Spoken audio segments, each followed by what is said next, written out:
Welcome to the channel, and in today's video we visit the Tower of London.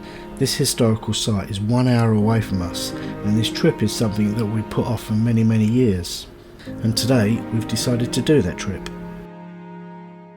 In 2022, and to mark the Platinum Jubilee of Queen Elizabeth II, this moat was transformed from a barren, flat lawn into a haven for bees, butterflies and other pollinators. The moat was filled with wildflowers grown from 20 million seeds, and this was the first year of a permanent transformation of the moat into a beautiful naturalistic landscape, and this was called the Super Bloom Project.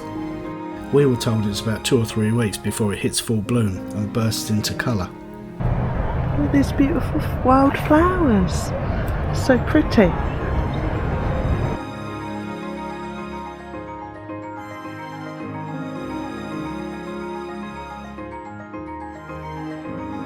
We booked our tickets with Viator, and they were about £35 each.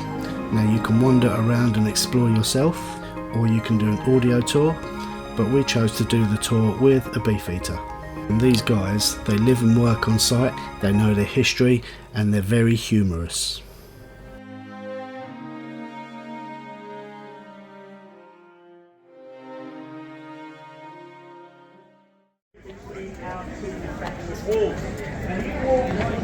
Almost 50 feet high. The outer wall, the one that's behind you there, is nearly 30 feet thick. In between the two, if you look down this way, ladies and gentlemen, we've got Mint Street, so called because up till the year 1810, this is where all the coins of the realm and the old empire were all designed. Now we head towards Traitors Gate, and this is an entrance from the river that many prisoners of the Tudors arrived at the Tower of London. Toilet behind there. There's a prison cell in there. It's in there that if Adolf Hitler had been captured, that's where he would have been held prisoner for a short time. Also, Rudolf Hess.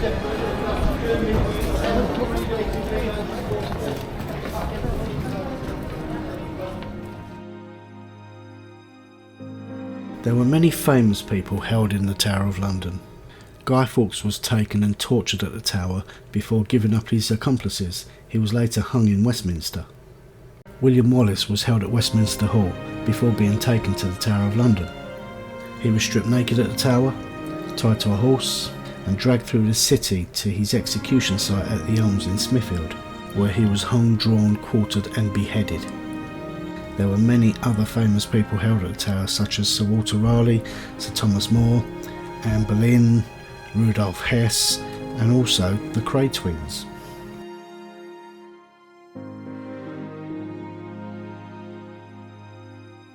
When William the Conqueror invaded and defeated King Harold in 1066, he needed a fortress to intimidate and subdue Londoners. His answer was to build the White Tower.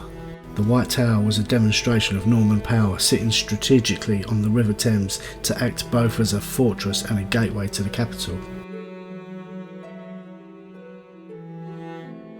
On the left here you see the White Tower. To the right you see the Tower Green, and further across there to the right you see the King's House. And I know you're asking yourself, does anybody live there? Well, the answer is yes.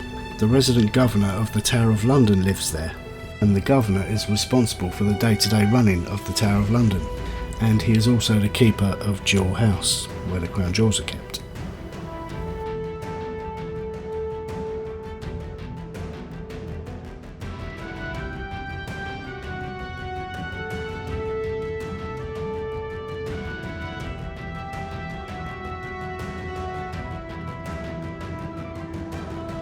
So let's go and visit the Bloody Tower, where Sir Walter Raleigh was imprisoned. This was also known as the Garden Tower, where he was able to grow herbs and plants and develop medicines.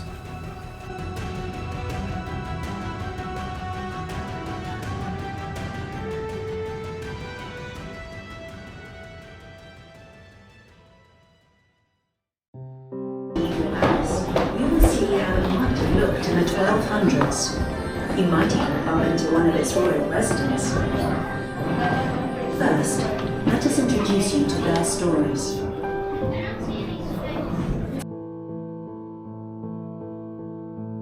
We're descendants of William the Conqueror, the Norman Duke who invaded England in 1066. 1066.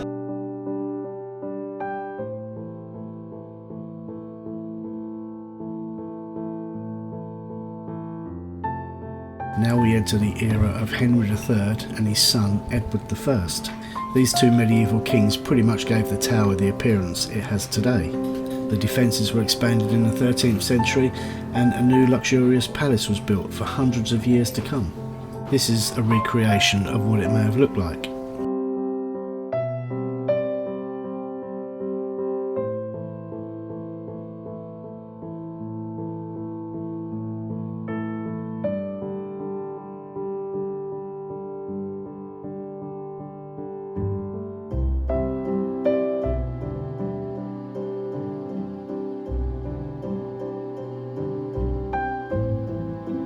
You can see here how the fortress is nestled on the banks of the Thames, and that there in the background is Tower Bridge. In 1962, the Americans paid $2.4 million for London Bridge to have it shipped and rebuilt in Arizona. There is a rumour that the Americans thought they purchased Tower Bridge. We move on to what we thought was the highlight of the day, the White Tower. This is best described as the beating heart of the Tower of London. Following its restoration in 1660, the Line of Kings was created in the 17th century as one of the earliest museum exhibits. Historic armours were displayed on lifelike wooden figures. These were then mounted on a parade of carved horses. Each monarch that played a part in this display also had a realistically carved face in the helmet. The displays have been altered over the years, so you'll see these facial carvings a little bit later. The tower was actually built in the 1070s and took approximately 20 years to build. Masons arrived from Normandy and France, bringing with them stone from Caen, although most of the labour was actually provided by Englishmen. It wasn't until 1240 Henry III had the tower's great keep painted white, actually making it the White Tower.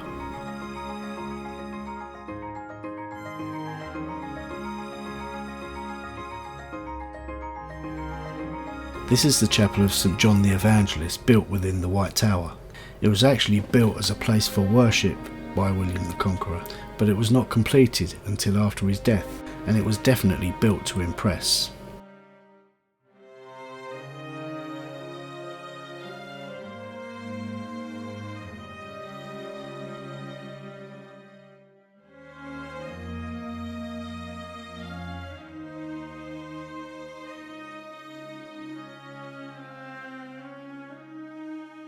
And here are those facial carvings that we spoke about earlier.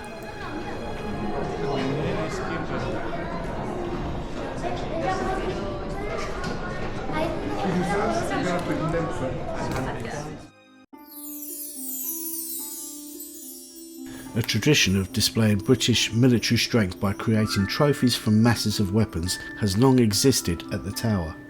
This dragon in the Royal Armoury was created from a variety of weapons, including muskets, pistols, swords, helmets and shields.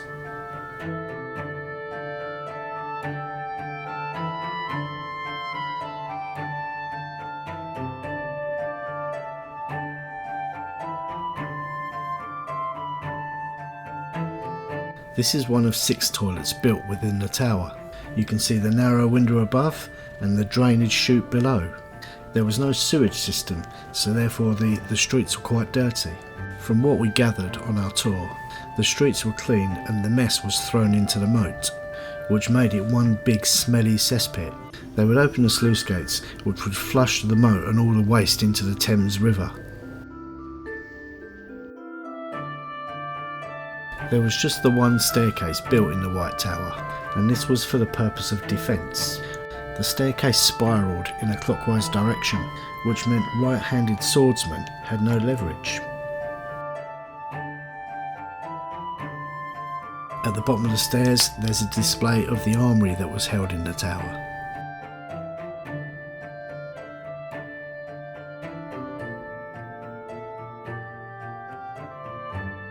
And this is some of the more torturous equipment that was used in those brutal times.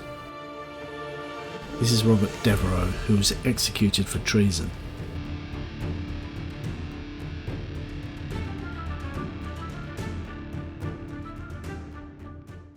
From the 1200s right through to 1835, the Tower of London housed many exotic wild animals, many of which had never been seen in London, including lions and even a polar bear that was given as gifts to the royals. There was even an elephant house built at the tower, but the elephant only survived for a couple of years. In 1831, the animals were moved to Regent's Park, which became London Zoo.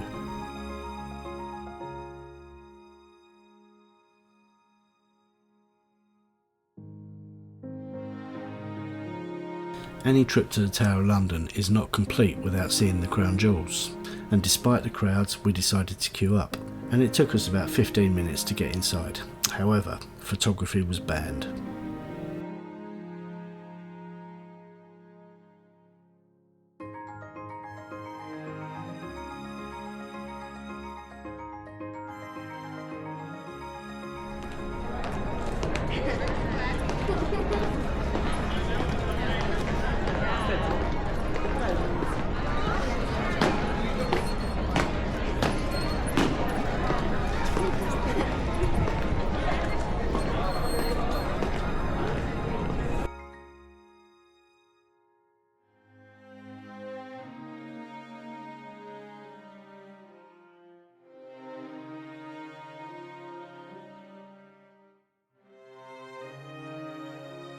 This was the site of the Hangman's Noose on Tower Hill.